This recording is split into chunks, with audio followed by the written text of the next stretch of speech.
Hello viewers, నేను Rohan. Welcome to social post. బేసిక్గా భార్యాభర్తలు ఇద్దరు మెయింటెనెన్స్ కేసులకి సంబంధించి కోర్టుకు వెళ్ళిన సమయంలో మెయింటెనెన్స్ వన్స్ రాజీ అయిపోయిన తర్వాత మెయింటెనెన్స్ ఇవ్వనక్కర్లేదు అని చెప్పుకుంటూ ఉంటారు. బట్ అయితే సుప్రీంకోర్టు రీసెంట్గా కంపల్సరీగా మెయింటెనెన్స్ ఇవ్వాలి, మెయింటెనెన్స్ ఇస్తేనే ఆ రాజీకి వెళ్ళినట్టు అని చెప్పేసి ఒక జడ్జిమెంట్ ఇవ్వడం జరిగిందట. అయితే అసలు ఆ జడ్జిమెంట్ ఏంటి, కోర్టు ఏం చెప్పిందనే విషయాన్ని డీటెయిల్గా తెలుసుకునే ప్రయత్నం చేద్దాం. మనతో పాటు హైకోర్టు అడ్వకేట్ రవీంద్రనాథ్ గారు ఉన్నారు. సార్తో మాట్లాడు. నమస్తే. నమస్తే అండి. సో బేసిక్గా ఏ కోర్టు కేసు అయినా రాజీకి వెళ్ళిపోతే అయిపోయినట్టు అని చెప్తూ ఉంటారు. బట్ రాజీకి వెళ్ళినా కూడా మెయింటెనెన్స్ కేసులో కంపల్సరీ మెయింటెనెన్స్ కట్టాలని చెప్పేసి సుప్రీంకోర్టు ఒక జడ్జిమెంట్ ఇచ్చిందంట. అసలు ఆ కేసు ఏంటి, నిజంగానే అలా మెయింటెనెన్స్ ఇవ్వాలండి? కొంతమంది ప్రబుద్ధులు ఏం చేస్తారంటే భార్యకి మెయింటెనెన్స్ ఇవ్వకుండా కాలయాపన చేసుకుంటూ ఈ కోర్టు అని, ఫ్యామిలీ కోర్టు అని, హైకోర్టు అని ఇట్లా కాలయాపన చేసుకుంటూ కొన్ని సంవత్సరాల పాటు పొడిగించిన తర్వాత ఇక తప్పనిసరి పరిస్థితుల్లో కాంప్రమైజ్కి రావాల్సిన పరిస్థితి వస్తుంది. అది కోర్టు ద్వారానే కాంప్రమైజ్కి రావాల్సిన పరిస్థితి వస్తుంది. ఆ సందర్భంలో కొంతమంది ఏం చేస్తారంటే ఈ జరిగిపోయిన కాలం అంటే కోర్టులో కేసు ఫైల్ చేసినప్పటి నుంచి కాంప్రమైజ్కి వచ్చే సమయంలో ఏదైతే ఉంటుందో 2 years 3 years 4 years పాటు ఏదైతే ఉంటుందో ఈ టైంని క్యాష్ చేసుకోవడం కోసం ఏం చేస్తారంటే మెయింటెనెన్స్ ఇవ్వకుండా తప్పించుకునే ప్రయత్నం చేస్తారు. దీనిపైన సుప్రీంకోర్టు కొన్ని ఘాటైన వ్యాఖ్యలు చేస్తూ కూడా ఒక జడ్జిమెంట్ ఇవ్వడం కూడా జరిగింది. ఇది మన తెలుగు రాష్ట్రంలో జరిగింది. ముఖ్యంగా ఖమ్మం జిల్లా సత్తుపల్లికి చెందినటువంటి చాట్ల శ్రీరాములు ఖమ్మం జిల్లా సత్తుపల్లికి చెందినటువంటి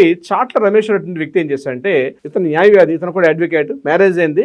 కానీ మధ్య విభేదాలు వచ్చే భార్యాభర్తల మధ్య భార్య సత్తుపల్లి పోలీస్ స్టేషన్లో కంప్లైంట్ కూడా ఇవ్వడం జరిగింది. ఏమని, డీవీసీ నా భార్య నన్ను తరచుగా ఎక్కువ అదనపు కట్నం కావాలని కోరుతున్నాడని, గృహహింసకి పాల్పడుతున్నాడని చెప్తూ పోలీస్ స్టేషన్లో కంప్లైంట్ చేసి కోర్టును ఆశ్రయించింది. ఈ విషయాన్ని విచారణ చేసినటువంటి ఫ్యామిలీ కోర్టు కొంత మెయింటెనెన్స్ మనం ఏం చేస్తారంటే, ఒకసారి డీవీసీ ఫైల్ చేసే సందర్భంలో ఈ భార్యాభర్తలు ఎడెడంగా ఉంటారు కాబట్టి ఈ భార్య యొక్క పోషణ కోసం చెప్పి, మెయింటెనెన్స్ కోసం చెప్పి ఎంతో కొంత అమౌంట్ని అంటాం, మధ్యంతర ఉత్తర్వులు మనం అడుగుతాం. అంటే ఇంటర్మ్ అప్లికేషన్స్ మనం కోర్టులో ఫైల్ చేస్తాం.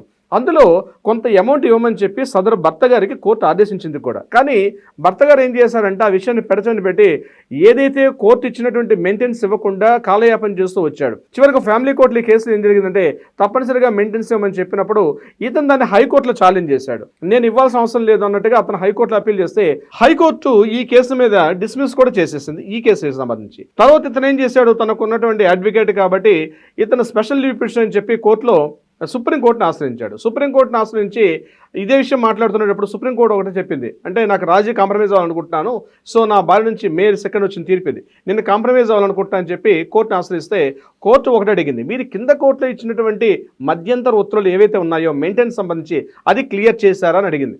అడిగినప్పుడు లేదండి నేను మెయింటైన్ చేయలేదు, ఇప్పటిదాకా క్లియర్ చేయలేనప్పుడు అవి క్లియర్ చేయకుండా కాంప్రమైజ్కి ఎట్లా వస్తారు? ముందుగా మీ భార్య గడిచిన 2-3 సంవత్సరాలుగా మీరు ఆమెని మెయింటెనెన్స్ ఇవ్వకుండా అనేక రకాలుగా ఇబ్బందులు పెడుతున్నారు కాబట్టి మీరు కాంప్రమైజ్కి వెళ్ళడమా వెళ్ళకపోవడం that is secondary. But before that మీరు లోవర్ కోర్టు ఏదైతే ఆర్డర్స్ ఇచ్చాయో వాటిని తప్పనిసరిగా ముందు మీరు మెయింటెనెన్స్ క్లియర్ చేయండి, క్లియర్ చేసిన తర్వాత మాత్రమే రాజీకి వెళ్ళమని చెప్పి సుప్రీంకోర్టు ఘాటైన వ్యాఖ్యలు ఇవ్వడం కూడా జరిగింది.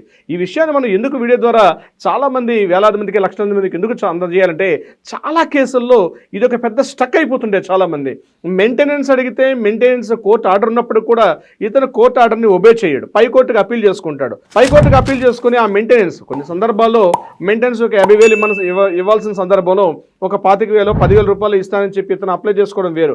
అసలు మెయింటెనెన్స్ ఇవ్వకుండా కంప్లీట్గా పెడచమని పెట్టేసి కోర్టు యొక్క ఆర్డర్స్ని ధిక్కరిస్తే సుప్రీంకోర్టు స్థాయిలోనైనా సరే ఆ యొక్క లోవర్ కోర్టుని మాత్రం ఖచ్చితంగా ఒబే చేస్తూ ఆర్డర్స్ ఏదైతే ఇచ్చిందో డెఫినెట్గా ఇది మన హ్యాట్స్ ఆఫ్ చెప్పాల్సిందే.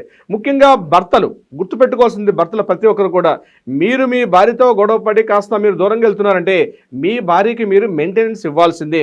ఫుడ్, షెల్టర్, క్లాత్, హాస్పిటల్ ఇట్లా దీనికి సంబంధించి మాత్రం తప్పనిసరిగా మెయింటెనెన్స్ ఇవ్వాలి. ఆ మెయింటెనెన్స్ ఏదైతే ఇస్తుందో మీ అడ్వకేట్ ద్వారా కాస్త దాని మీద అప్పీల్ చేసుకోండి. అంతేగాని కంప్లీట్గా మెయింటెనెన్స్ ఇవ్వకుండా ఏమి ఇవ్వకుండా పక్కన పడేసి నాకు సంబంధం లేదని మాత్రం వ్యవహరిస్తే సుప్రీంకోర్టు ఇచ్చిన ఈ ఆర్డర్ మాత్రం పెద్ద గుణపాటు అవుతుంది.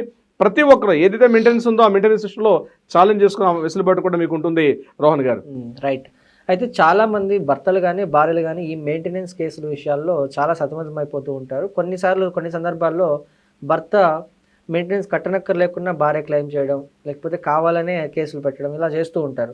సో అలాంటి ప్రాబ్లమ్స్ ఎవరైనా ఉన్నవాళ్ళు ఒకవేళ మిమ్మల్ని సంప్రదించాలంటే ఎలా అండి? ఫ్యామిలీ కేసెస్ సంబంధించి భార్యాభర్తల మధ్య జరుగుతున్నటువంటి గొడవలకు ప్రతిదానికి అల్టిమేట్ సొల్యూషన్ శిక్షలోని కాకుండా భార్యాభర్తల మధ్య డివోర్స్ ఇచ్చే ముందు భార్యకు మెయింటెనెన్స్ ఇవ్వాలి.